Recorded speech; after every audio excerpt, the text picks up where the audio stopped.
oh, now you see the vision. Now that you see, like, people supporting it, and we got videos and money behind the shit.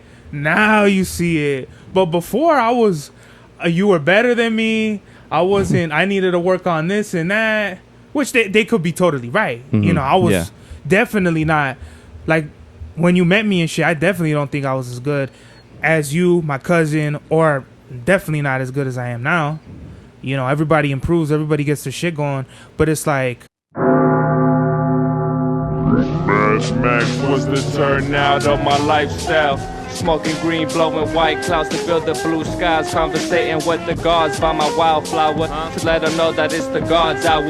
This love's the never-ending saga. Gods by my wildflower to let them know that it's the God's hour. This love's the never-ending saga. Gods by my wildflower to let them know that it's the God's hour. This love's the never-ending saga. Gods by my wildflower to let them know that it's the God's hour. This love's the never-ending saga. Walk through the sands of times like Gara. On the other side of that gad is karma. You wet Prada, the devil like inside your box now. While the angels fly over my headstone.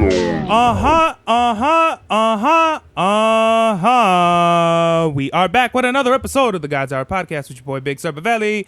Back in the place to be, La America Superior Palace 81 Studios. We are live in effect, live and direct. It's your boy, Mr. 9 Times. Yeah, man. We are not in Palace 81. We are somewhere in an undisclosed location in SB, and I have the one and only Chava Styles. What's going on, my guy? What's going on with you, man? How's life been? Life's been lifing, man. You know how it goes. Laying low, stacking dough. How it should be. That's right, bruh. What is it? When was the last time we did an episode? Dog, the last time we did an episode was for a fucking Painter's Palisade, and we're coming up on a year. Yeah. That's crazy, bro, how, like, time just flies. Tomorrow's actually my 1 year at my 1 year anniversary at the job I currently have. That's dope. Congratulations, man. I appreciate that, bro, because there's a lot of haters out here, bro. A lot of motherfuckers try to get me fired, try to put me out the way, but y'all some cock suckers, bro. Y'all can't. Yeah, man. That was something else. But yeah, a lot of crazy shit happening, a lot of shit going on in the world, man.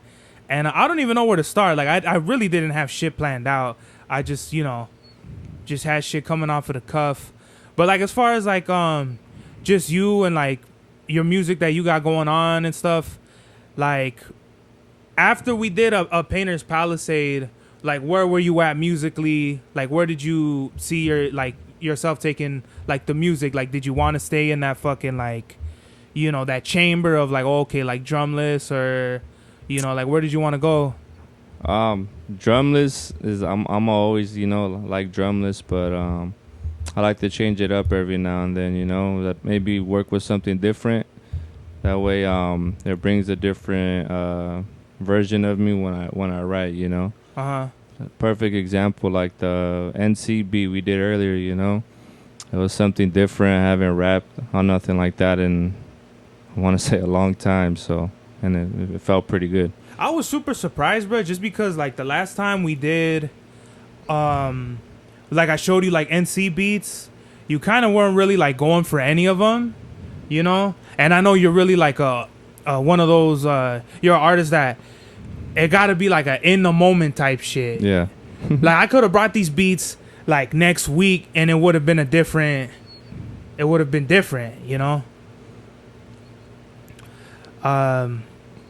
So, I don't know. I think that's cool.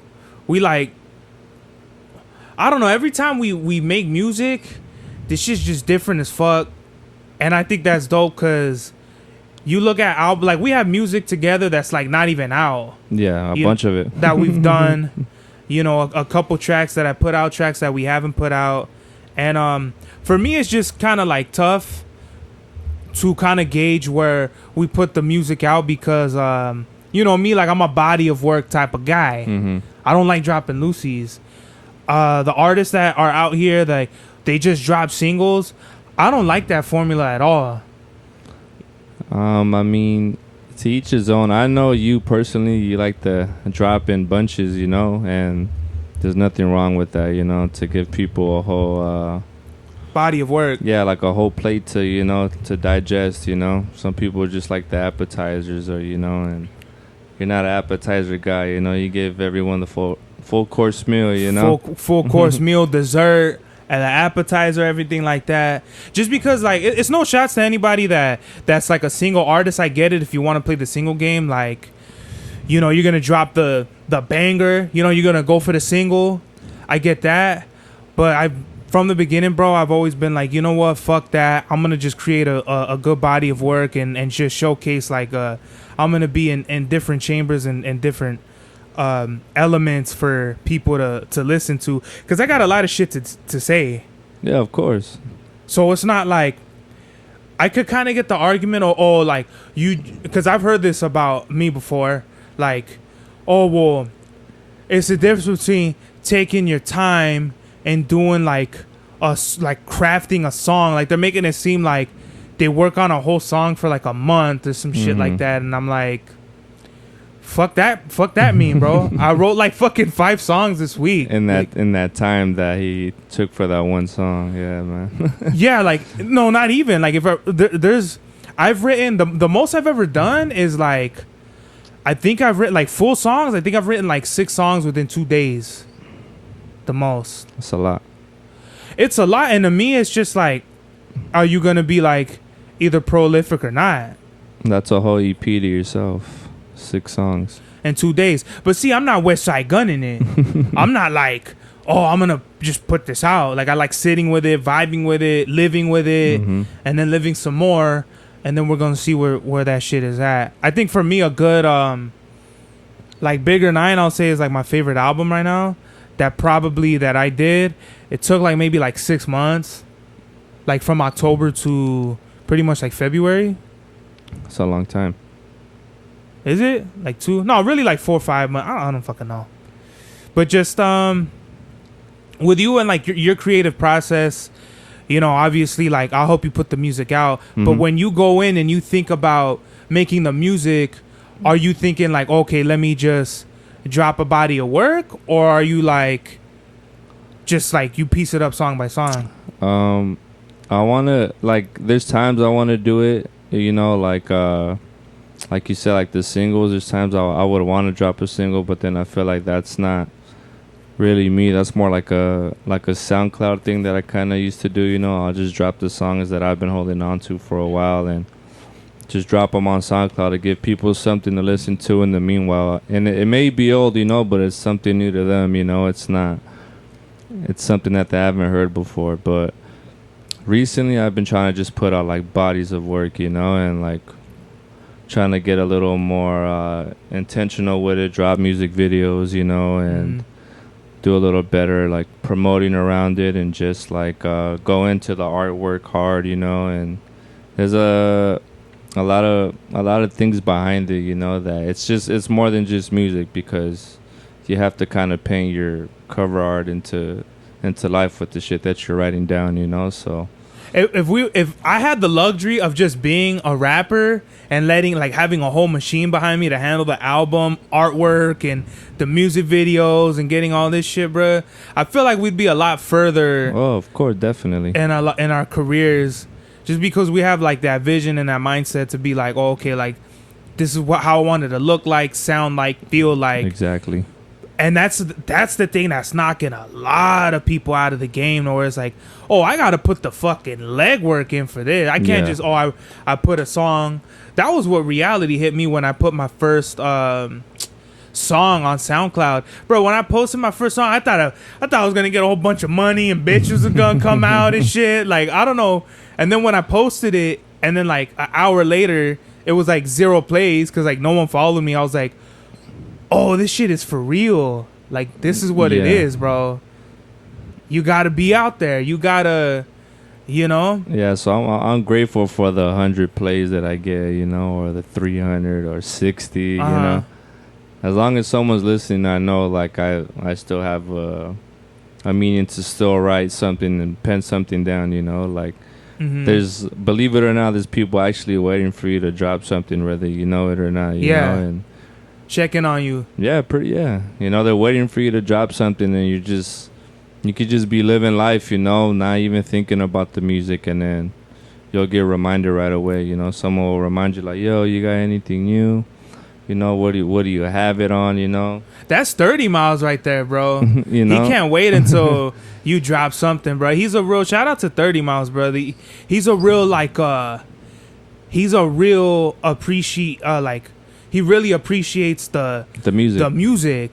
You know, you could tell too, cause some people are like, oh yeah, like all right, like, you know, can't wait to see the album. Like no, that fool's like, man, that fucking bro, when's this fool Chava gonna come out with some shit, bro? Like, you know what I mean? Like, he's really excited for the shit. Yeah. Well, you and like only a certain few know that the music that I have, you know, and like, you know, I'm. You saying that you haven't put out, or that I haven't put out, but in general, like, you know, like you get first year to everything, you know, so like you know that I have music that I haven't released it, you know, and maybe it's because I don't feel comfortable or I don't feel like it sounds good enough, you know. I'm a little too hard on myself, but I'm working on just doing the work, you know. Like every time you come and we have to record something, you know, just lay the foundation down and just start getting to work right away. That way I don't get sidetracked with the other stuff, you know. And then I'll drop music, whether it's on Apple, Spotify, or YouTube, you know. And then if it gets plays, it gets plays, you know. But it's mainly just for expression at times, you know. Yeah. You gotta let it out somehow, you know. And the music's the best way for us, you know. So yeah, that's the difference, man. If you coming into this game thinking, oh, it's gonna be a lick, like, oh, I'm gonna just make it hit and fucking make mad money, you got another thing coming, dog. Like, I've been going bodyguard hard with this shit, pause, for 11 years producing, 10 years rapping, bro. Like, and I know that there's like other people out there that have like either started before me and shit, but I'm talking about 10 years every day in the gym, cutting my teeth, searching for beats, like producing myself, other people, shit like that. And I tell you, bro, people come and go like the fucking trains, bro. I've seen it. People that have dissed me disappear, gone. I can't even diss them back because people are gonna be like, "Who was you talking about?" I wasn't talking about nobody at this point. Don't make them relevant. It's not even more than that though, but it's like, okay, if I diss you, that only makes you shine. Yeah. Because you disappeared and got the fuck out of here. I'm still here, bro. Yeah, you know? that's what I mean by don't make them relevant. Don't even bring the name up. You know, like just whatever you have going good for yourself, just keep that, you know, because there's always going to be someone trying to get in the way. And the funniest part, bro, is I forgot what video I dropped. And if they look at the comments, it's going to be obvious, but somebody wrote on my comments, I see the vision. And this was somebody I worked very closely with. We had like a bunch of songs together. And I was like, oh, now you see the vision. Now that you see like people supporting it, and we got videos and money behind the shit. Now you see it. But before, I was, you were better than me. I wasn't. I needed to work on this and that, which they could be totally right. You know, I was definitely not like when you met me and shit. I definitely don't think I was as good as you, my cousin, or definitely not as good as I am now. You know, everybody improves. Everybody gets their shit going. But it's like, you know, you gotta have the real ambition and you gotta have the drive for this shit. This shit ain't for people that, this ain't no fucking like a video game where I'm gonna just play it when I feel like and then just like, no, bro, you gotta get on this shit. I feel like I haven't put out a lot of music, but when I sit back and think, like, I've been recording music since like I was a sophomore in high school, you know, so I have songs on my iPod that like nobody has ever heard of me, you know, from like high school to with, you know, your cousin, from like 2014, from when I restarted, from when I met you, 2014 to 2018, you know, I put out music like, not like that, but, you know, like I felt like I put out a good majority of work, you know, Picasso and Matisse, Hands of Time. Scattered Pieces. Scattered Pieces. I did a couple of features on a couple of your albums. Painter's Did Palisade. a couple features for Foster's album. You know, and then fast forward. Family Man / Mac. You fully produced Family Man / Mac, the whole thing. You know, and then Painter's Palisade is the most recent one, and Yeah. that's the one I'm like really proud of. I like the whole work of art of it, like the whole body of it, from like the first song to the last, to the Charlie Murphy interlude, to like like the whole little Max B clips we put in or whatever we added that that we felt like it was us, like it made the project solid, and it's like people listen to it, like I've showed people, Painter's Palisade, and I tell them that's like my newest album, my newest work of whatever you want to call it, like that's if you want to listen to me like new, like fresh paint when you just paint the wall, it's not dry yet, you want to like that's the album you listen to right there, Painter's Palisade. When you like listen to that album and you listen to like the other music that you've done, is that like where you could kind of gauge like, oh, okay, like maybe I shouldn't put like, are you thinking about putting out your own? Because you have, I don't know how many unreleased songs you have, but you have a lot of shit that you keep in. And I'm not even talking about like the ones you wouldn't put out, like the more personal stuff. I'm just saying like, just like from that time of like, I don't know, like 2017 or like 2019 that you did with like either like at Cast One Studios or like, what's his name? A-Brook, shout out to them. Yeah, shout out to Cass. He's been holding me down for years. So I have a lot of joints with him as well. It's just I never got like I was supposed to do a whole album with him. Oh, for real? Yeah, So for me, it was like lost of time. And then like in the middle of the process of you trying to do the thing, something always comes up. So. On your end or like his end? On my end, okay. It was never. He always pushed for me to, the same way he would push me to want to record, and like I would just let the other thing get the best of me at the time, and I felt like it ruined a lot of music that I could have put out, in the meanwhile. Before Painter's Palisade or Family Man / Mac, You feel like you could still spin the block and work with Cast One and pick it up again? Yeah, of course. I was with him not too long ago at Stevie's listening party, for he had a private listening session for an album of his, Lord of the Shadows, and that shit's done? Yeah, and he wanted input, so he invited close friends, producers, and he wanted us to give like ideas, insight on it and stuff like that. Like feedback. Yeah, what track was the favorite, what track wasn't, like what track stood out to you, like. So I was with Kaz not too long ago, so I'm always be able to spin the block with him, like me and him are locked in. So that's what's up. I can't do shit like that because number one, I don't want nobody to like be like the yes man, like no that shit was dope, and then on the flip side, I don't want to hear nobody being like, well, you see, I would have done and it's like, you don't make music, bro. Like, yeah, I mean, there's you could take advice with a grain of salt, like, but it's just, I feel like it depends how people word it, and you'll know when it's genuine, and you'll know when it's not, Oh, yeah.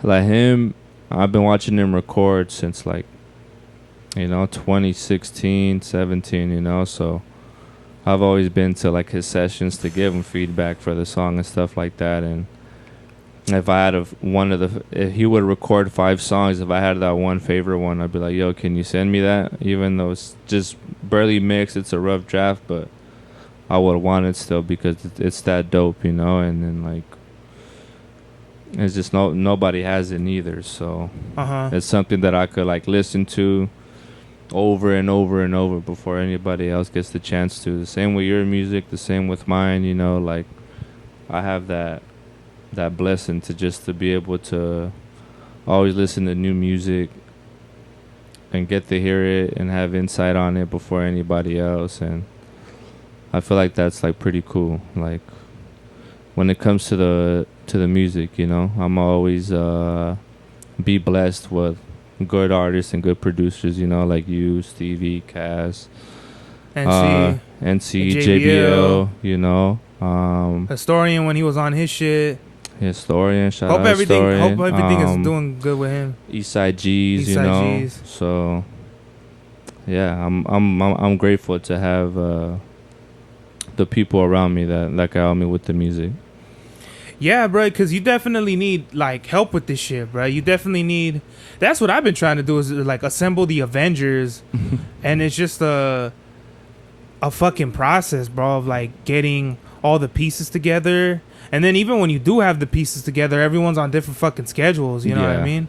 So that shit's just like getting all that, like, you know, for us to work together on the same day is challenging. Then you combine that with, like, let's say the videographer and you know his schedule him and all that taking shit. time out of his day to come accompany us and stuff like that, you know. So. Yeah, like shout out to Avis. He drove all the way from Hawthorne over here to shoot. What do we do? Riding and High Times, right? Yeah, bro. Like that was, and we knocked that shit out in one fucking day too. Like yeah, we did shoot 2 videos. We shot 2 videos in one fucking day, bro. I was like, no, we getting 2 for 1, dog. And Avis didn't even charge. Yeah, shout out. He's real fucking, you know. He's a real homie, He's bro. a real guy, man. Shout out to Avis, man.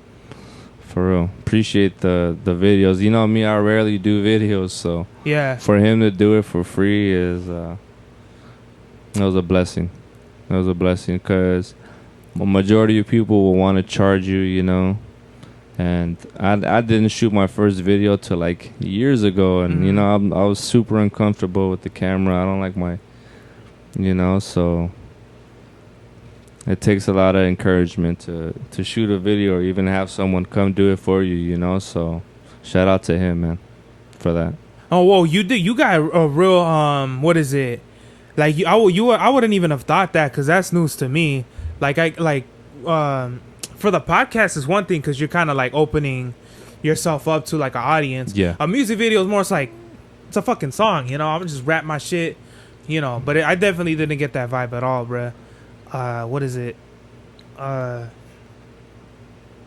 Yeah, man. With the whole like working with other people, I think a lot of artists out there either they're blessed with like because you could come from like New York, where you go to one club and you're fucking with all the underground rappers. You right there with YL and fucking like 1,000 Words and Euro Droog or whoever, like, you know what I mean? You're there in the fucking Mecca. In LA, it ain't like that at all, bro. Especially if you're rapping in our shit. If you're in our lane, fucking good luck, bro.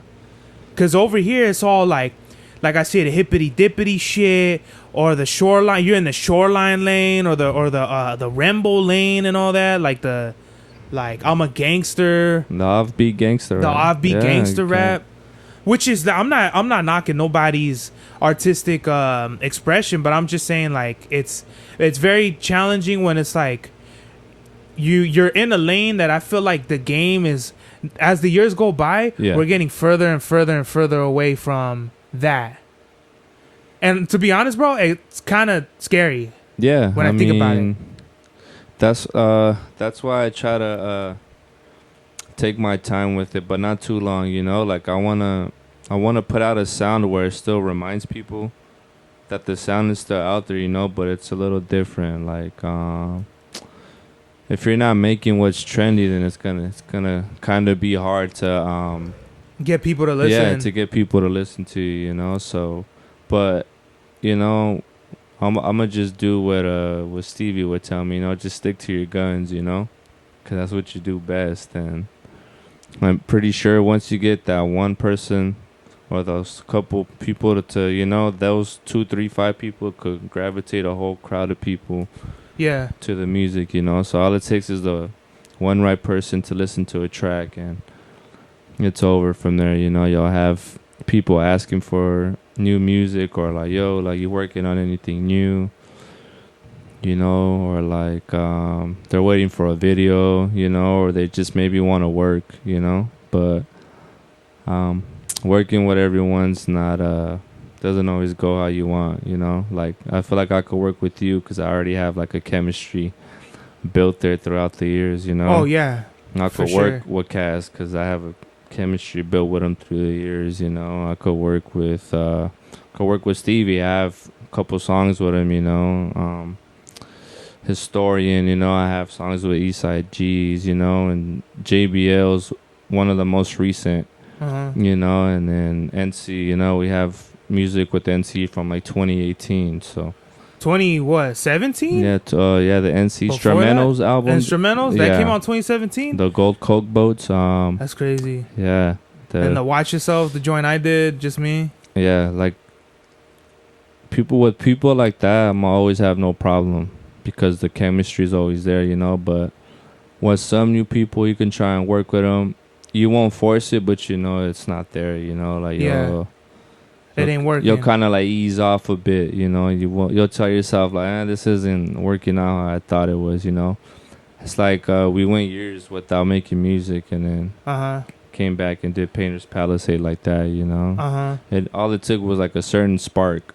And well, I think to that, I think it was more so like it had to do with me and what I was going on in my life personally. It's funny because someone commented that, like, funny as fuck, like right when we were in the Painter's Palisade session, I think I want to say I posted something on my story, like when we linked back, and they were like, yo, like, what the fuck happened to you guys, like all this shit. And I basically like replied to them like, bro, like, I was in a point of my life where like there was so much shit going on, and like not only that, but it's just like when you have like a misunderstanding, or like, let's say like there's just like a misunderstanding with somebody, it's just kind of like you really see like where it could go from there, you know. And I kind of felt like it was dumb how we kind of like separated, but I felt like we needed that anyway, because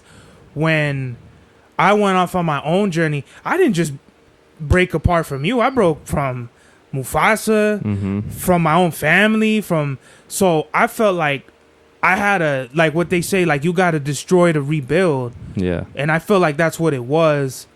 Because honestly, bro, where my life at the time, where I was going, it shit wasn't going where it was now. Like, it wasn't going in it just wasn't really in the most conducive space for me to operate in. And yeah, it's just, you know, shit like that happens. You know, I consider you like a real good brother, like not even just like in music, but like in life. Yeah. You know what I mean? And we don't fucking have to do music.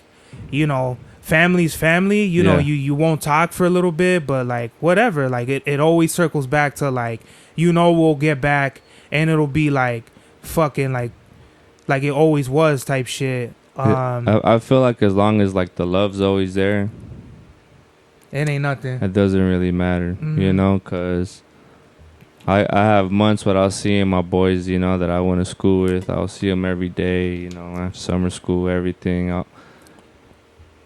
But even in that time, you didn't, like, you could have just been like, oh, okay, like put it on me, like, oh, okay, this full serves ain't gonna hit me up, okay. And that you could have just been comfortable with that. But you actually stepped the fuck up and did music on your own. Yeah. Which I think is dope. I actually told Mufasa that I was like, I want there to be a point where you don't rely on me. Where we link up and you're like, hey, yo, I just linked up with, you know, so-and-so, and we did all these, like, you're showing me music that you did with someone else. Not that it's bad to work, we could work whenever, but like, I just wanted to where we're all independent and we could all kind of fucking operate in our own spaces, so when we come back, it's like fucking like reunited, like Wu-Tang shit. Yeah. I mean, I was doing shows still in the meanwhile, you know, like, I was like comfortable with getting myself out there at that time. You know, I even did like my first radio interview. Oh, really? You Where? know, now don't remember the radio. I don't know if it was like 99.7, but shout out to the homie Esco. You know, he first I did the show in San Diego, and I opened up for Lil Ito, and he kind of like recognized me from there, like the music, you know, like the 2-3 songs that I performed got his attention, and it made him want to book me for a radio interview. Oh, wow. You know, like my name wasn't on the flyer, nothing. I just showed up and You performed. performed. Do you remember what those 3 songs were? I did my verse off of Mean Streets, which is with Rob De Niro. He produced that. You didn't perform the song, but that verse? Yeah, I did the song because it's 2 parts of the song. It was one of his artists from like over there in Arizona, and then on the second part of the beat, that's when I came on. Oh, so you just did that part? Yeah, I did the verse, you know, and then I did the 2 songs that I had produced by some cat over there, you know, and then that was pretty much it. I just remember like performing, and then like going outside for some air because it was hot. And I had, I don't know what was wrong with me. I had a fucking windbreaker and like a hoodie on, you know. I'm performing in a fucking bar and it was hot as fuck. But I went outside and that's, you know, us at the time, like the Griselda era, we were listening to like West Side Gun, Hus Kingpin and stuff like that. And that night I performed, and like that was the night I kind of like wanted to take music like really seriously, because Hus came and gave me my props, you know, and that was something that I never expected to like happen at all from someone that I listened to, you know. I even opened up, like I don't know if you know who Riggs is, you know, from the Black Cloth. I heard about him. Yeah, you know, but he opened up before me. It was him, and then I went after him, you know, and then like I feel like that moment was kind of like big for me, because if you listen now, like, you know, Ito's real big, Riggs is, you know, he's big, you know, and Hus is big. He's always been putting on the underground rappers, you know, like he's never been too prideful to not show love. So when he came up to me and he told me, you know, that I was dope, and he gave me my props, that's probably what like inspired me to want to go with the music more. But you know, stuff happened down the line, and then where like I felt like people were just getting like too greedy, you know. They were looking at it for the money a lot, you know. And at the time it didn't feel like it wasn't like built for the money to get made, you know, especially the way like stuff was being handled. So Wait, what do you mean as far as like people started getting greedy around you as far as like booking you for shows or no. or? So like you know, I would do no, I'm not gonna say his name, but you know, I did a whole album for a producer, and I found out through the other producer that I was working with that whole album he was making cassettes, CDs, and vinyls, and he was selling them, and I had no clue, you know. But in my head, I was thinking, like, if you need the money that bad, you know, then Go ahead. I mean, go ahead, you know. I'm not really like. So that alone just made me realize, like, I can't. If my love isn't in it first, then like the business is not gonna be. It's not gonna be good, you know. After Not it, at all. so now I feel like when I make music, it has to like feel intentional, you know. It has to feel personal. Like it has to.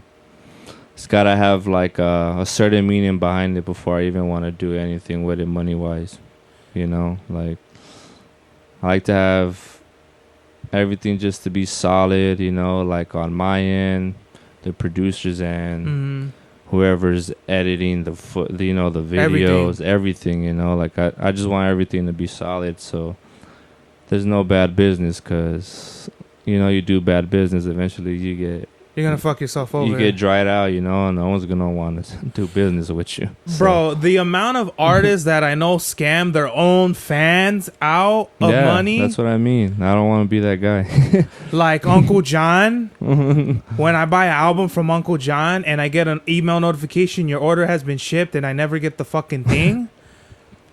Or Al Divino, when I buy 2 albums and it says your orders have been shipped and I never get the fucking albums. And then I hear, oh yeah, he's stolen my beats and put his name on it. I'm like, wow, that's fucking ridiculous. Some people get famous off the scam, you know? Fake it till you fucking make it with these levels, bro. Attention is the new currency, so what can we do? It's deeper than that, bro. I think it's just like when you get some sort of power, you feel like it don't matter because people will believe it anyway. Like, who are they going to believe? You? No one knows you. I, on the other hand, everyone knows me. Yeah, but we all know at the end, the crazy guy, the guy that looked crazy at first was, they're always right the whole time. They're always right at the end, so. That's crazy, bro.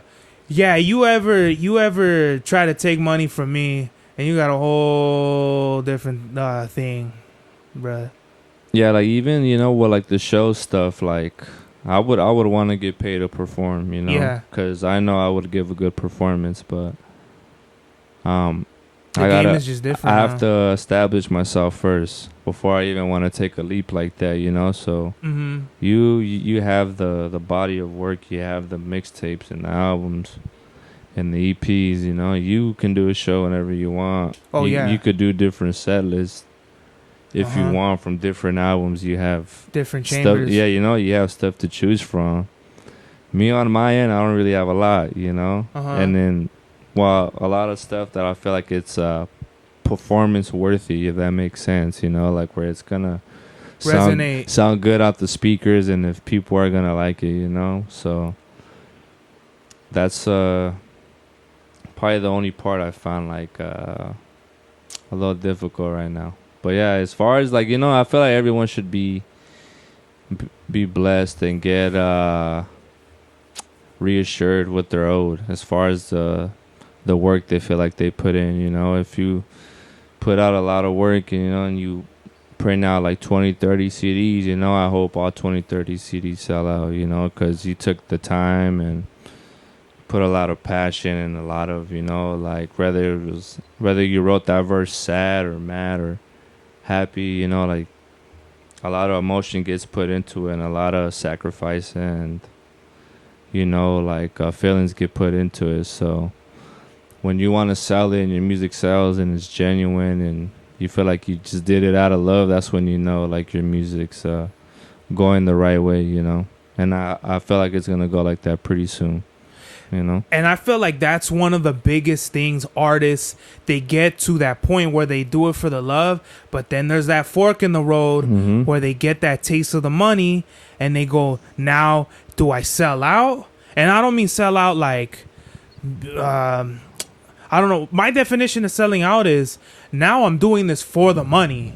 Fuck the fucking the realist and the lyrical. Like, I'm just gonna do this because it makes me money.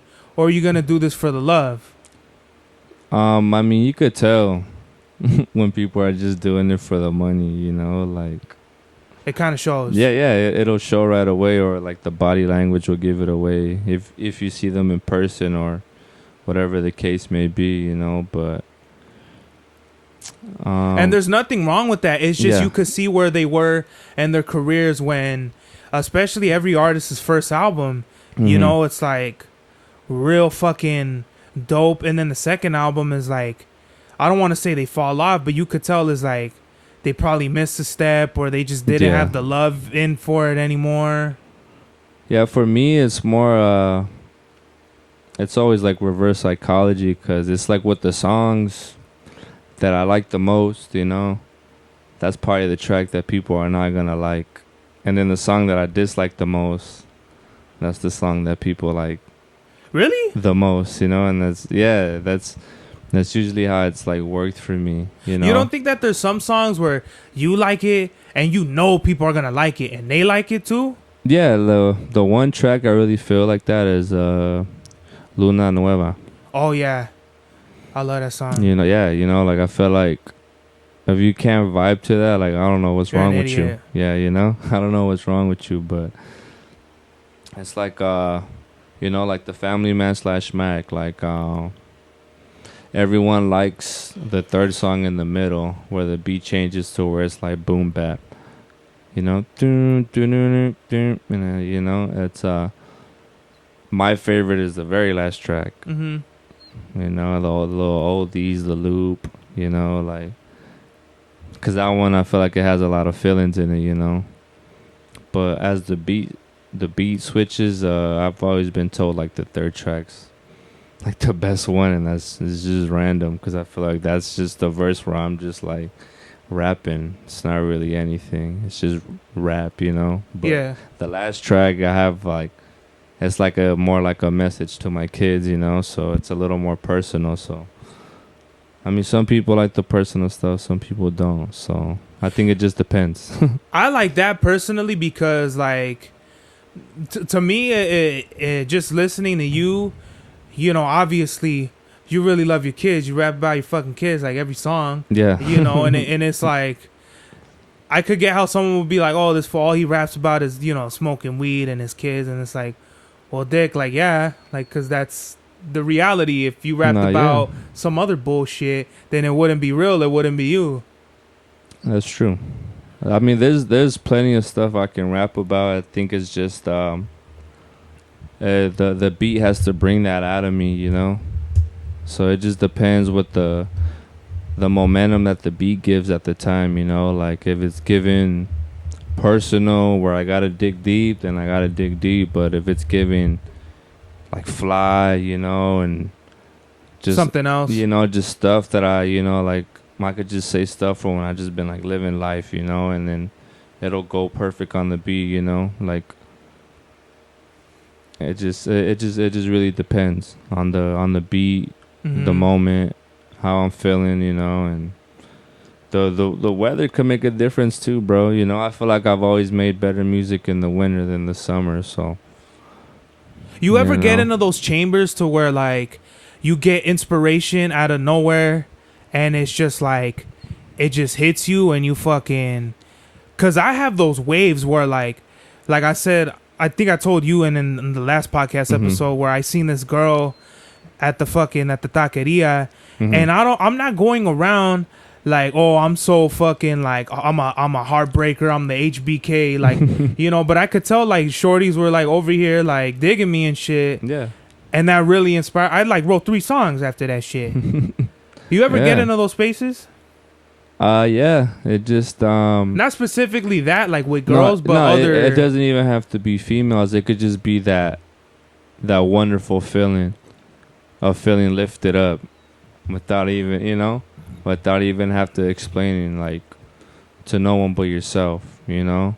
So there's times where like, you know, like for me a small compliment will go a long way for me, you know. Like that person may not think it made my day, but in the inside I'm like, you know, an Energizer bunny with it. Like I'm ready to go, I'm ready to write. Like you really appreciate that shit. you know, this I feel like a little appreciation gestures is goes a long way. Is what does it for me. Like when I get reminded that I even make music, that's like one of the main ones. Cause you know, like I'll be outside, you know, and I'll run into somebody who I haven't seen in a while, and they'll be like, "Yo, you still doing the music?" You know, and like before I didn't used to like to say because I didn't really have music out there that you could listen to unless I just messaged it or emailed it to you. You know, that's the only way. Because then it would seem like you're pump faking or some shit like that. Yeah, you know. So now I'll be like, yo, I got like videos on YouTube.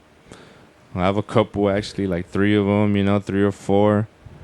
And I actually have like music on iTunes that you could listen to. You know, from like whether it's like from some old producer that I worked with to like us now. You know, so like now I'm like more getting brave of like telling people like yeah I have music, you can go listen to it, you know. But in the meantime, don't just listen to me, like listen to the homie too, you know. And then you could look up his shit on the side and you might find something that you like from him, you know. It's not just me. Like I want people to I want it just to be like a full circle moment, you know, because it all circle back. Whoever you see me work with, it's always gonna circle back. You might see me on their album, you might see them on mine, whether it's production or rap, you know. So it's always gonna be like full circle with the people that I work with, you know, with the music, and they're not just hearing me, they're hearing them too, you know, like the production. And you know, I don't produce at all, you know, and you know, I'm real picky with my beats. So if you hear a beat on something of mine, just know it was picked for a reason, you know. It was like 100 beats that you listened to before you chose. You go through the troubles of that, bro, so you should know. Just to give people the background of like Picasso Matisse, I no bullshit, I would probably listen to 10 beat tapes, pick like 5 that I know Chava's gonna fucking, he's gonna want it right there. You know what I mean? We're gonna get this shit done, and he might not even like one. So that's like 2 weeks of me finding beats like fuck. You know what I mean? Yeah, I mean that. I've learned not to get like too picky, but it's no. Well, if you're not feeling it, you're not feeling it. Don't even think about being like, oh, okay. I feel like it's good in general that I just won't be a yes man and be like, yo, you know, like, so that way, you know, there's times you might play a beat and you'll be like, yeah, he ain't gonna like this, you know, just off the experience from us sitting and listening to beats play together, you know. So it's just like earlier, you know, we were going through the NC beats, that very first beat you played, we just recorded a song to it, you know. Yeah. So if it feels right, you know, like right then and there, like I want to like hop on it. I want to do it right away. So the feel doesn't go away. So when you hear the track, you're like, oh, okay. Like, but even in that, like that wasn't going to be my first pick. That was like, okay, like to be honest, I wasn't even going to rap on that for the album. But that was another thing. Same thing when we did like Tropical Birds. That was one I'm like, you like this? Oh yeah. 'Cause it's different. And that's, it gave a West Coast vibe, bro. I feel like that's the only like that song Cali vibes. That song mainly it gives like palm tree, you know, sunsets with a blunt. You know, sunny skies and palm trees, bro. You know, palm trees and bullet holes. Like that's what that bullet holes and palm trees. You know, yeah, that's what that gave me. It gave me that ghetto bird feel, out in the summer type. You know, like. Just like Cali in general, like Cali being beautiful in the midst of the ugliness, you know. What's the Lox album? Which Filthy Beautiful America. Yeah, not bro. That Flying Birds is. I feel like it's an underrated song. I feel like if people really listen to it, they'll understand what I'm saying about the West Coast. Feel that it gives, you know. Because when you were surprised that I wanted to do that, that's the main reason I wanted to do it. Because there's no other song on that album. On that album that sounds like that. That one's a little sped up, you know. It's a little different. It made us like dig in a different pocket, you know. So that's why I was like, bro, I like this right here. It's different. It kind of like separates from the album, but not really. It goes with it, you know. It all flowed together, you know. It goes from High Times to Flying Birds, you know. So you know what? I keep saying Tropical Birds and it's fucking Flying Birds. I did that on the last fucking podcast we had too. Yeah, Flying fucking birds. Tropical Birds is a song off Rap Money with Starker and Hidden Character that I keep getting confused. That's a great song too. But yeah, that's what I'm saying. Like, I was like, okay, and to be honest, bro, I didn't even like it. I didn't really like my shit on the song. And then later I was like, oh, okay. And I think it'll be the same thing for the song that we just did. I was like, okay, well, it ain't my first shit, but this is where, as a producer, you got to know when to step back and kind of like take a chance and get out of your comfort zone. Yeah, because personally, I saw that already. You getting on the song like that. That's why I wanted to do it. Like, you gave everyone, you know, like you do it all on Painter's Palace. The hooks, the singing, the rapping, you know. And then I felt like I feel like, you know what, this one's probably gonna give him like a different pocket. It's gonna be sped up, but it's gonna be slow still. You know, if that makes sense. Yeah. And, It's got a different swing to you know, it. and it was good that I went first because, you know, I'm all slow flow with it, and then next thing you know, like, Slide you know, by when I'm yeah, on yeah, go, yeah, you know, go, yeah. go It from gives the Mexico, song a getting whole awesome. different vibe, bro. And that's the main thing I was trying to get out of that song, and I got out of that song what I wanted, you know. So like, honestly, I would want to perform like a majority of that album. I feel like we have to perform, if not the whole album, like a good majority, like a good 45. Is it 40? How long is the album? Is it like an hour? Maybe like 50 minutes, but Oh, yeah? I feel like that album, it deserves to be performed. For sure. I feel like it needs its due diligence. Like, I want to give that album the proper promotion that it never got. I You feel like know? it's going to be one of those albums where down the line, like years down the line, people are going to be like, dog, like this was the best shit. Like, what the fuck? I wish I was there. And like, to me, it's kind of like, not that you should appreciate it. It definitely should have been appreciated more at the time. I feel like, but it's one of those things where like a lot of our ideas are ahead of what's popular now. So to feel to a point where it feels like it's okay if they don't get it right now. Yeah, don't. to me, it's like, okay, you catch it later. Yeah, that I feel like that album performed will go crazy, you know, from like, depending if you want to do any of the fast tracks, you know, like Everlasting, you know, High Times. We even got a song on there for the ladies, Out of My Control. Got a few of them actually. You know, so I feel like it touches on everything, from the women to like basic life necessities, bro. I feel like that album just touches on everything. Like, I don't feel like there's one thing on there that we don't talk about. We talk about a lot of shit, and the funny part is that was, like pre me getting money. That was when I was still like working part time, and that was before the. Yeah, that was before I Yeah. started working at the New Holland and shit. So, if and when we do like a Palisade 2, that shit's gonna be even more like different than Palisade. Yeah. That's a crazy album. And it's just it's funny because I like Slick C, shout out to like the whole Chicano Syndicate. They'll tell me like, yo, you and Chava fucking bugged out on that album. And that's how I know. It's like, that's what I'm saying. Like, I feel like I really don't need no feedback from nobody, because like I feel like it would just fuck it up. Like, oh, you like this? Let me change. Oh, you don't like this? Oh, let me change. Like, no, I just rather not hear nobody's opinion. Cause No, yeah. I feel like everyone's mind will be changed once they hear it performed. They're gonna want to go back and hear the whole album. Yeah, I have a good feeling that I feel like when you perform songs and people hear it for a first time and they had never heard it before, it's gonna make them want to go, yo, like, is that on iTunes?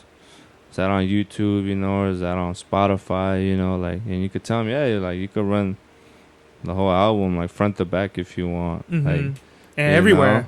Yeah, you know, so, but I feel like once it gets, like, performed, it's gonna get, like, it's the proper respect that it should have got.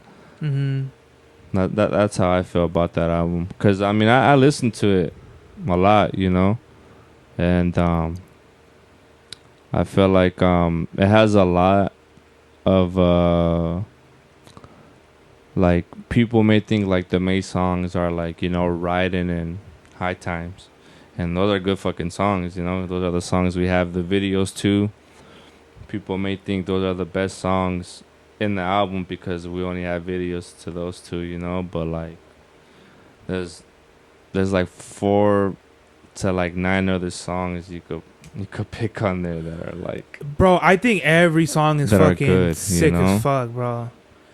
that album, it was like, cause for like Picasso and Matisse, we were really like sculpting that shit day by day, piece by piece, every like, song, different session. Cause we would do shit like maybe some shit would be on like my album, or another shit would be on your like those the Picasso and Matisse, that time, that period, they didn't just go to that album. It was like went different everything, places. every track went everywhere. Versus when we locked in for Painter's Palisade, we got knocked that shit out like in 4 or 5 sessions. Like we dedicated like all the fucking time. Like we would knock 3, 4 fucking songs out in a session, and that shit got done in no fucking time. And the song, and felt good about the songs too. You know, it didn't feel like I don't think it's gonna sound good. I feel like every song we did for Painter's Palisade, it was like, all right, like, you know, when we heard the beat, we're like, all right, yeah, like this is the one. And like every time you played a beat and I wrote to it, I would tell you like, yo, like this one right here, you know, like let's write to this one, let's get it out the way, you know. To the point where it was like, I already knew what chamber we were in, and I would already have the hooks. I would come with the hooks already, and then just write the verse, or like have like a piece of the verse, and we just locked the fuck in and knocked it the fuck out. No, yeah, that those sessions, bro, were probably like some of the best as far as recording that I had in a while, you know. So, you know, shout out to you and Jay for bringing me out of the shed, you know. Yeah. So, yeah, salute to you guys, man. Oh, for sure, bro. Like, to me, it's I don't experience like dips or no shit like that. Like, there's only been 2 times in my whole career where I seriously thought about quitting, and they were very early on. Like, the first time was probably like after my first mixtape or some shit, and then the second time was maybe a little further to where I felt like I wasn't getting my just due or my credit or respect or whatever bullshit, you know what I mean? But like after that, it was kind of like, that's it. No, this is what I'm gonna do. I'm gonna make music, you know. And now even more so, because I'm financially like free at this point. I'm not struggling like I was before. I wasn't thinking, oh fuck, like how am I gonna live? You know what I mean? Yeah, pretty much. I wasn't making shit on Painter's Palisade. Now, a motherfucker buying shoes, like, you know what I mean? I'm waiting on boxes to come to the house type shit. Like, it's just like, you know, not that everything's about money, but it's like when you have the financial stability, then everything else takes care of itself. You're not like, oh, we have to make that song that makes us money. No, yeah. 'Cause that fucks everything up. No, it doesn't. It doesn't always have to accumulate to money, but at the end of the day, we all wake up and go to work for the same thing. Mm-hmm. So, you know, we can't say it can ever be about the money, but I feel like I was saying earlier, you know, like once like the love is felt from the music you put out, everything will just come to you, bro. You won't even have the thought of wanting to put out a project for money. Like, you know, like once you put out a project, it's because people want to hear what you have to say. You know, like the perfect example I could give is like Currency, bro. You know, he puts out music for his people because they want him to make another album, another weed album, another car album, you know, another album about classic cars and smoking and Canal Street. Yeah, and being in the, you know, and the Fly's Jet Life gear that he's put out, you know, it's just people, when people really like love your music and they know it's there, and then like they're tapped in with him and he's tapped in with them. Yeah, so bro. it's like a he's the perfect example of what you want to be in music, bro. Mm-hmm. Because nobody hates him. Nah. If you hate Currency, something's wrong with you. You know what I'm saying? Me like, personally, I feel like you hear one Currency song, you hear 1,000. You don't even have to like them, but there's the fact that you have a couple Currency songs that you like. Oh yeah, should be enough to tell you, like, bro, like he's gravitated towards anyone you could think of, from old to new. Like, he's got something for that. Yeah, bro, like he's he's genuinely felt and heard, and people love him for what he does. You know, he has this passion for cars, bro. You know, it's not even for him. He grinded with the music to get the cars that he wanted. You see how that works for him, like that. That's like the perfect example of just putting your heart into it and manifesting your dreams. Yeah, and you're just getting everything that you ever thought of in return, bro. Like, you know, whatever it is, you feel like it is. Like for him, it's cars, you know, and being blessed to like feed his family. And for us, we would want the same thing. Oh yeah, you know, to be able to feed our families and be financially free for them whenever we can, bro. Like, you know, like you could. Like if some people would tell you if they're not in the music for the money, then it's kind of like a lie. You know, we're all looking to make a little something from it, but oh yeah, you know, I feel like once you get too into yourself and you start getting full of yourself, then that's when stuff doesn't work for you. You know, you like, start fucking up. Yeah, you gotta just put it out there, and if it's felt, it's felt. You know, come back to you. You know, before you even know it, like. It'll, like they say, you know, it just won't fall on your lap, but sometimes it literally will, bro. Yeah. I think that's a good message of the day. Like, just be authentic and stay true to yourself, because people see through that. No, yeah. People see that, oh, this fool ain't, you know, this shit's not good. Like, people, they'll feel that you don't give a fuck. You don't care. It's bro. like when you do your shows, you know, and it's like an artist you just booked. You may think he has genuine feelings, but when you shake his hand, it don't feel like that, you know? You'll be like, well, like that. Handshake was a little awkward, or you'll have a conversation with him, and you'll just feel like the tone or the aggression or the words he's using, it's like, it'll give you a vibe where you feel like it's not genuine, you know? So if that's how they are, then fuck it, that's how they are, you know? They're just a rude-ass person in general, then... Yeah. Gotta let them be a rude ass person, you know, but the genuine people you come across, like, you'll know who they are, and they'll... He's not talking about Boulevard Nights, by the way. For anybody out there. I'm talking about some different shit. I'm speaking in general because, mind you, I've been to a lot of shows, bro. Yeah. And I've gone to shows where I run into people where I know, and they'll be like, yo, what's up, you know? And then, like, I'll talk to them, and I'll be talking to him, and I'll be like, what the fuck am I talking to you for? You know, in my head, you know what my grandfather told me? You know, in my head, I'm just thinking, like, yo, like, we're not 50%. Building, we're not talking about nothing, like, that's going to benefit me and you or anyone that I'm with. And it's not even about that. It's like, oh, this fool's just, this motherfucker's just talking to me just to talk to me, and no real shit. You know, sometimes not everyone is worth listening to, and not everyone is worth your time for you to be like, well, I'm going to go talk to them because I feel like it's going to get me noticed. Or, like, sometimes falling back and seeing people, you know, like you said earlier in the song, letting the dominoes fall, bro.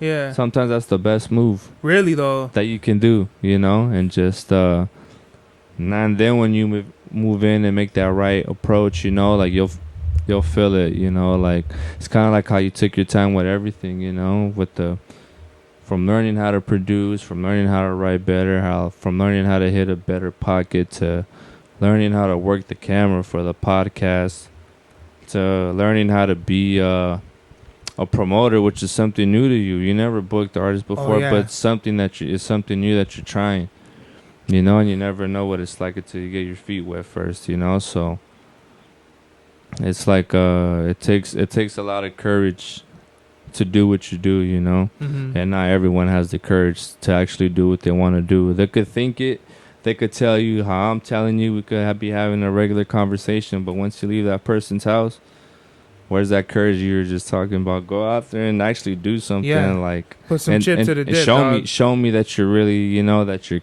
encouraged to actions, to want to turn it around or want to do it, you know. Like that's the thing for me.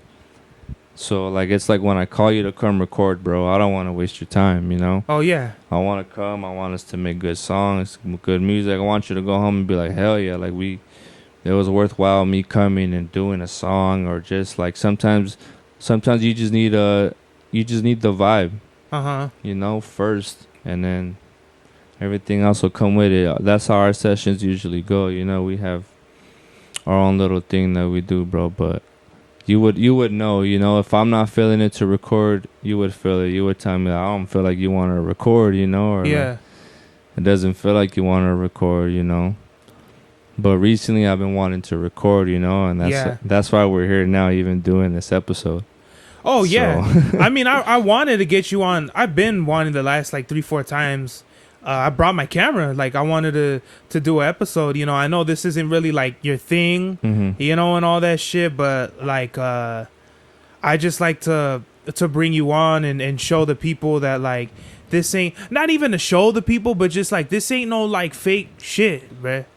No. We're not like just like, hey homie, let's record. Like, that's very No, it's deeper than that. I could hit you up on a regular day on some bullshit. It won't even Yeah. have to do with music, Uh-huh. you know. But there's times I'm pretty sure I hit you randomly for beats, and you're like, "What the fuck," you know. And it's just the timing may be off because you might be at work, and then you're like, "Damn, well, I can't send you anything because I'm working," you know. Yeah. Or just like the times are different. you Oh, the know, last so- time when you hit me for beats, I was like, fuck, like, it'd just be better if I showed up and and played them and how we played did the earlier. beat. Yeah. and then we just get it done. Cause like, if I send you 3 beats I might like and you might not vibe with, Mhm. then I'm gonna be like, well, why the fuck I send you beats for? You know what I mean? Yeah. Like, not even to say it like that, but it's just kind of No, like, yeah. I might as well have just did this shit here anyway. You No, know? yeah. No, it makes perfect sense, bro. Because there's times I'm pretty sure you give beats away to other people and you're like, No, I don't do that. no, well, like with people I you have before though. with people you worked with and you're like, I was going to do something to that beat. I shouldn't You want to know a secret? gave that beat, you know? I don't do that at all. unless it's gonna be my song and I'm on it. Okay. Cause I've done that where like, okay, you sure you want to rap with me? You sure? Okay. And I've sent this happened like 2 times. Mm-hmm. Bullshit ass, stone cold, knee brace. Please stop. I don't want to. That's not gonna make my album. This other shit. This guy was talking about. I hockey puck. I hockey puck. You know, somebody's daughter, and I scarred the whole family. Stop, bro. I don't know what horrorcore, necro. I don't know what nonfiction shit you've been on. It's not gonna make my album, bro. It's just weird. Yeah, sometimes you can't. I feel like you can't force the music. Because trust me, bro, there's people I've known for years that I know I've made music and I've never collabed with them. And that's because I know, like, my sound isn't What they're like, on. yeah, like, bro, like, I feel like literally we make what? Like, our style of music is like super like East Coast, you know, Yeah. you could say, but we give it a vibe where it's still Cali in a way, you know, so it's not gonna get understood or digested as quick as we wanted to where like we're hopping like on a DJ Quick type beat. A day in you, the life. yeah, you playing know, Name and Quick. we're rapping some like West Coast shit, you know, rapping about, you know, like a day in the life of what goes on in Cali, you know, and I'd then- rather give you my bitch. and people will get the idea quicker, like, oh, okay, like this is the West Coast shit, you know. But you hear our shit, you're gonna be like, well, where are these guys from? You know, and it's gonna sound like a East Coast, but then they find out we're from here, then it's like, then they start understanding, like, oh, okay, I see where the inspiration comes from, you know, or like where this came from, you know. But I feel like at the end of the day, it comes down to the ear, like, of what we listen to and what we're inspired by. You know, everyone has a different motivation of music of what they get inspired by. For me, it's been like rock and like just a bunch of I want to say like early 2000s, you know, like rap, bro, from like when I was like in 5th grade, 4th grade, like like it may seem weird, but like rock, alternative rock for me is like a huge spark. You know, like you may not know, but like a lot of the fly shit that be getting it from. It comes from rock songs, bro. It's not really. You would think it's Like the what rap. type of rock like you like to listen to that's got you inspired? Like, bro, like I can name countless bands, but for sure, Innerwave. Like, Oh, okay. bro, like, Oh, they're wavy like a motherfucker. yeah, Innerwave, bro.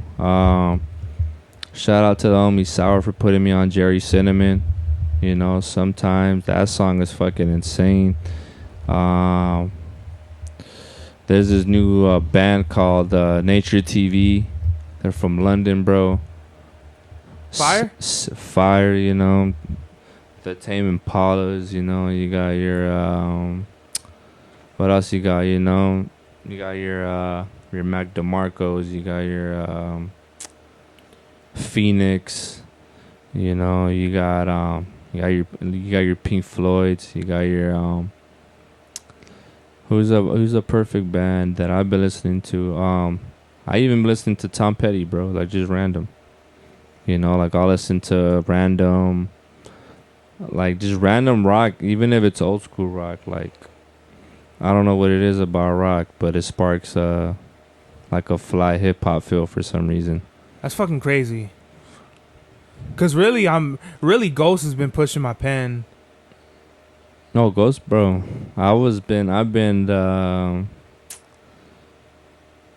what Ghostface song is it? The Wallaby Champ. Oh, okay.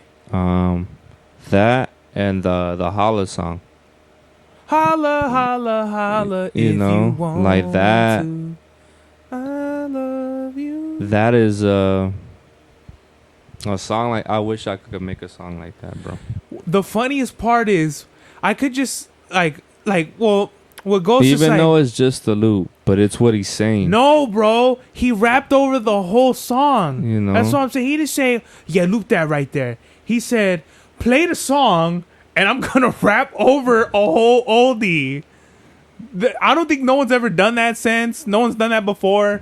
Only Ghost can do some shit like that. The Ghost is back. No, yeah, bro, that. I'm listening to that song, like, you know, those two, Wallaby Champ and Holla. Wallaby Champ, was that off Supreme Clientele? And that's off Wallaby Champ. Because you can't find that on iTunes. You have to go to YouTube for that. For real? Mm-hmm. Why do I feel like Wallaby Champ came out on... No, it wasn't Supreme Clientele. Huh. There's actually an album Ghost has called Hidden Darts.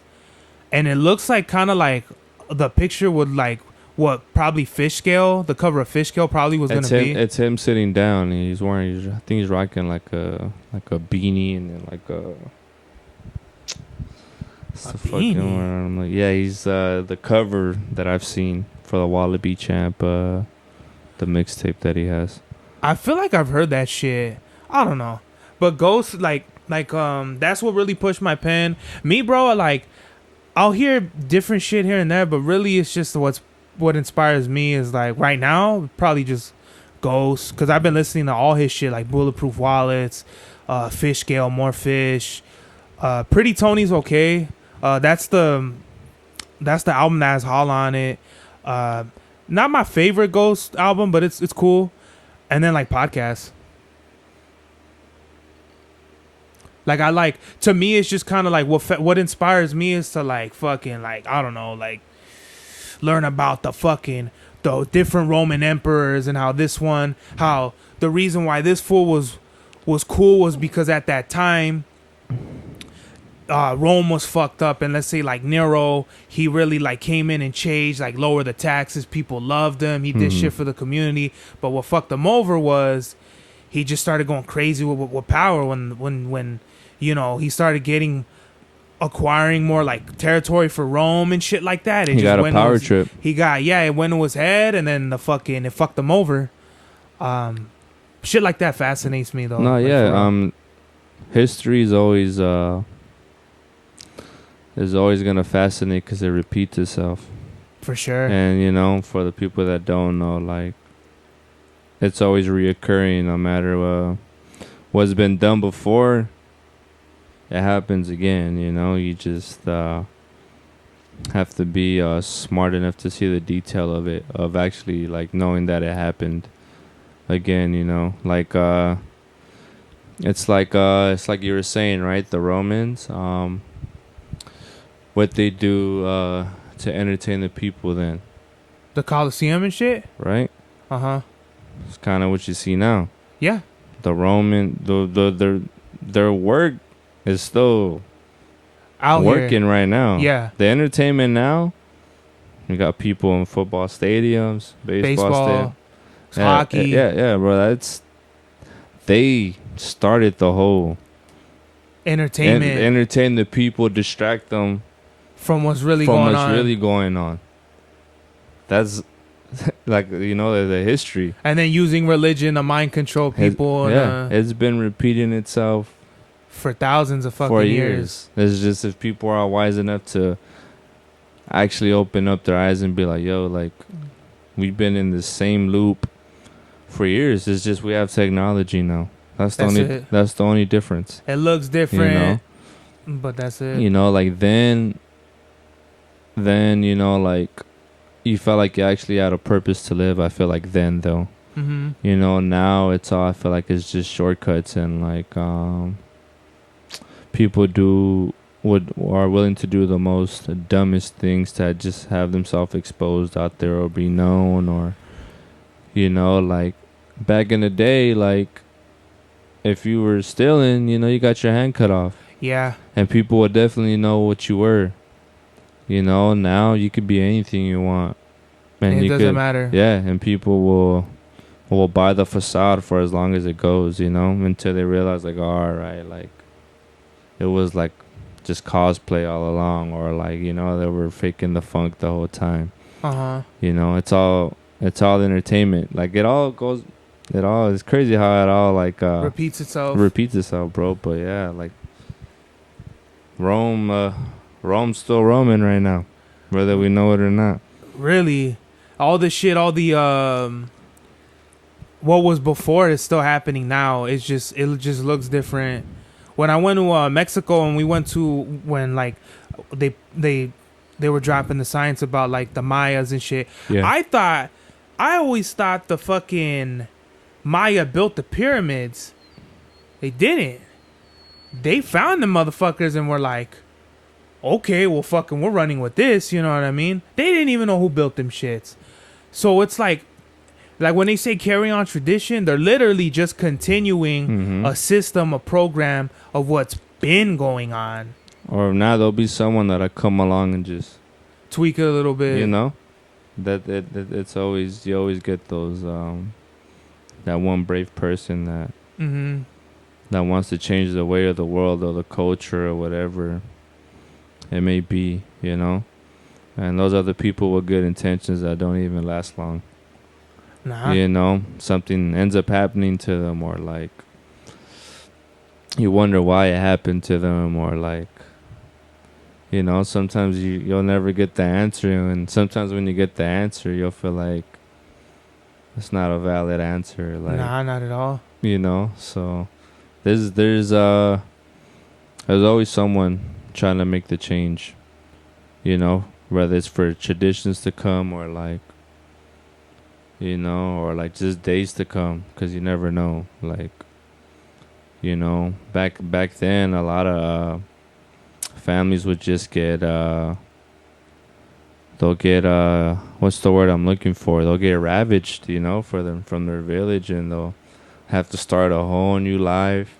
If they survive, yeah, because some fools would just get fucking murked. Some people don't survive. That's what I mean. Only the strong survive. Your tradition will either last days or years, deciding on what you decide to do with it, you know. There's I don't know if this is true, or breaking generational curses, you know. In general, I was watching some shit on like the Genghis Khan. I don't know if it was Genghis Khan or one of his sons or something, but when he died, everybody that buried him, he had his soldiers kill them so nobody knew where he was buried, and then he had other like assassins kill those soldiers that killed the people that buried them. And it's like, that shit is fucking crazy as fuck, bro.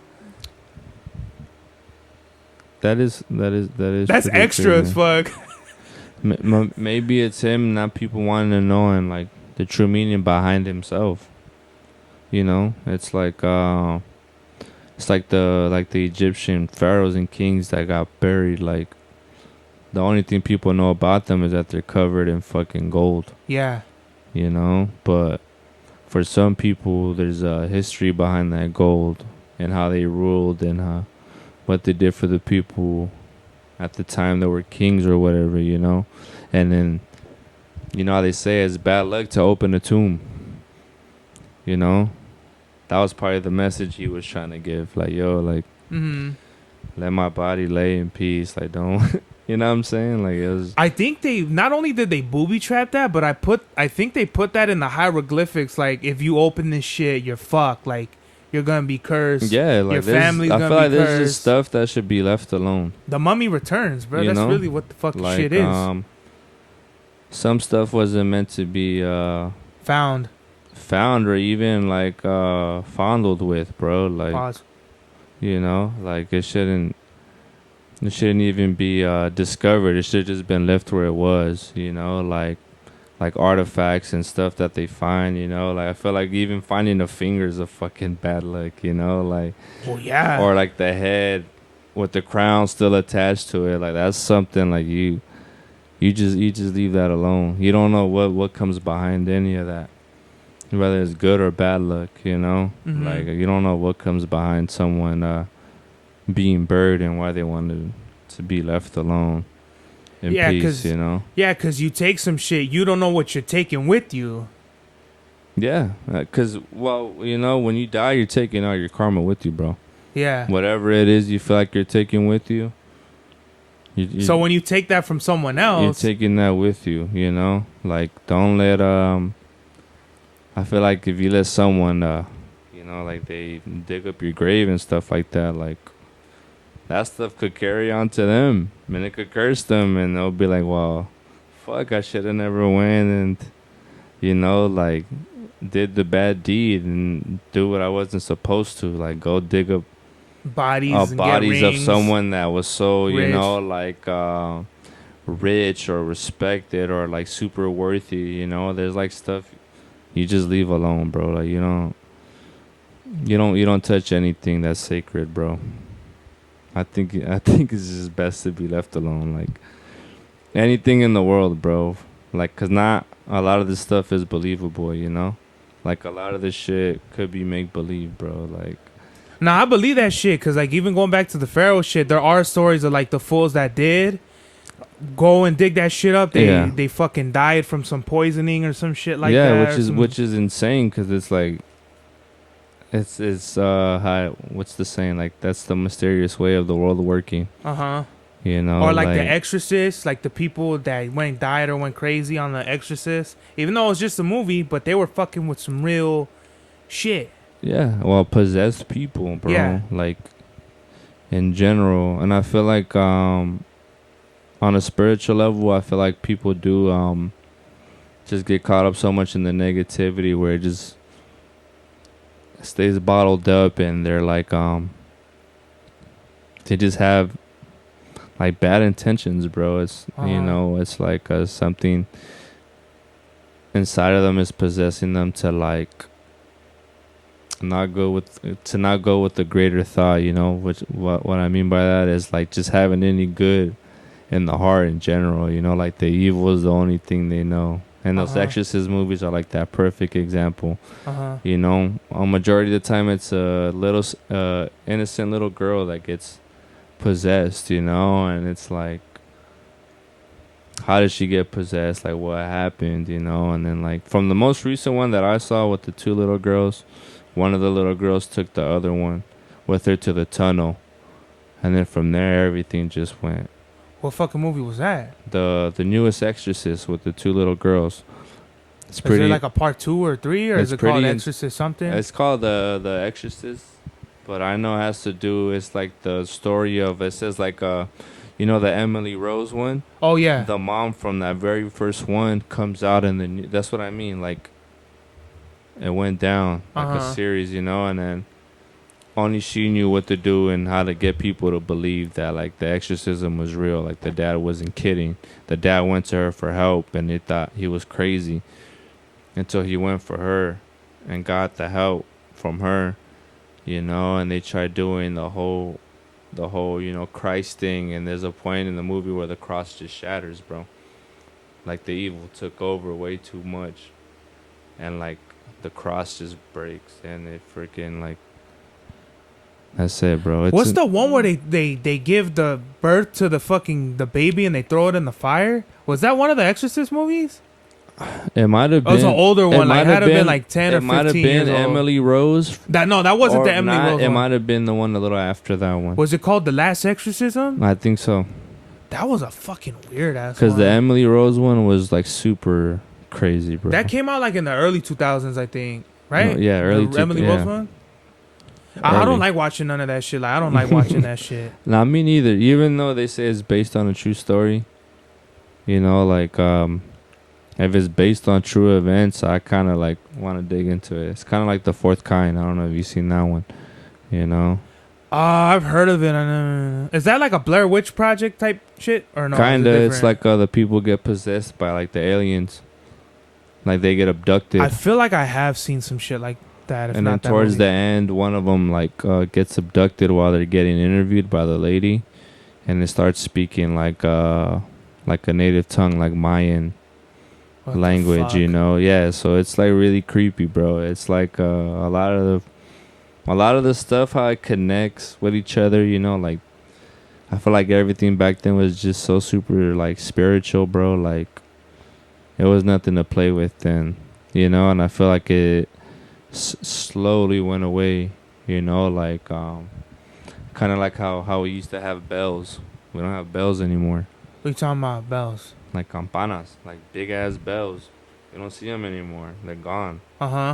You know, but that frequency of the bell does something to the body where it wakes your body up to where like it knows what it equalizes your energy type shit. It knows what it's supposed to do. Like it wakes your body up and it wakes your brain up, and it's like, yo, this is what you're supposed to be doing.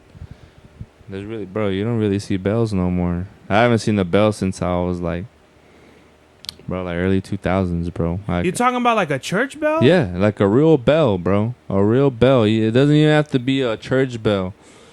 You know the bells that are in the clocks? There's no more clocks with bells. Oh, yeah. There's even that little, you know what I'm saying? Like, that little noise could do something to you, bro. It'll spark frequencies, everything, bro. We're kind of running over time, but I just want to, like, we'll end it on this. That goes back to like when Makami performed that ritual. Mm-hmm. Had you been there, that shit had me dying. When you were like, if I were there, I would have been like fucking I would have threw myself to the floor like I was, possessed, bro. I would have cried laughing at that moment. but he was basically saying how The Serpent and the Rainbow is based on a book where a guy was basically he heard the rumors about voodoo, and the rumors he heard were crazy. Like, you know, they actually possess dead bodies, and for like on Dia de los Muertos, or however they say it in Haiti, they wake. That's where the term zombies come from, because in Haiti they perform rituals on dead people, and for one night they work the fields as slaves. Whether this is true or not, you believe it or not, that's on you. But in real life, this guy went to go. That's insane.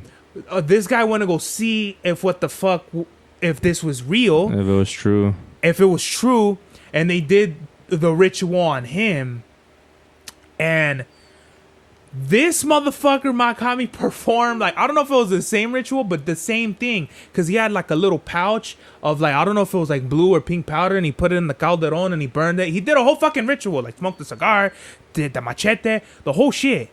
And basically what he was saying was they try to make it like it's like, ooh, like all ooky spooky, but like he was basically saying it puts your mind and your body at a certain frequency, and that's what people don't understand. They try to demonize, like, oh, like, like it's bad, that. But it's not. It's like to get you in tune with the earth. I think that's what he said voodoo actually means. It's like you get grounded onto the earth. Fucking fire. That's fucking fire to me. Yeah, it gives it a whole new meaning. The word voodoo in general. Yeah, because when you think of that, you think like, oh, like black magic, Yeah, bad possession, stuff. Yeah, like bad stuff. bad connotation. Even the word brujeria scares people. Yeah. You know, my You're uncle's not like that. kidding. Not kidding, bro. But yeah, we went everywhere in this episode: music, history, all this shit. Yeah. But yeah, we gotta wrap it up. Chava Styles, I would like to thank you Yeah. for getting on the having program. me, man. Of course, we're gonna do this shit again. I don't know when, but I wanna see if we could get another song rocking and rolling right now. Of course. But yeah, It's your boy Chava Style, and you tuning into the God's Hour. this is the God's Hour. Mash Max was the turnout of my lifestyle. Smoking green, blowing white clouds to build the blue skies. Conversating with the gods by my wildflower to let them know that it's the God's hour. This love's the never-ending saga. Gods by my wildflower to let them know that it's the God's hour. This love's the never-ending saga. Gods by my wildflower to let them know that it's the God's hour. This love's the never-ending saga. Gods by my wildflower to let them know that it's the God's hour. This love's the never-ending saga. Walk through the sands of times like Gara. On the other side of that gad is karma. He wet Prada, the devil like inside your box now. While the angels fly over my headstone.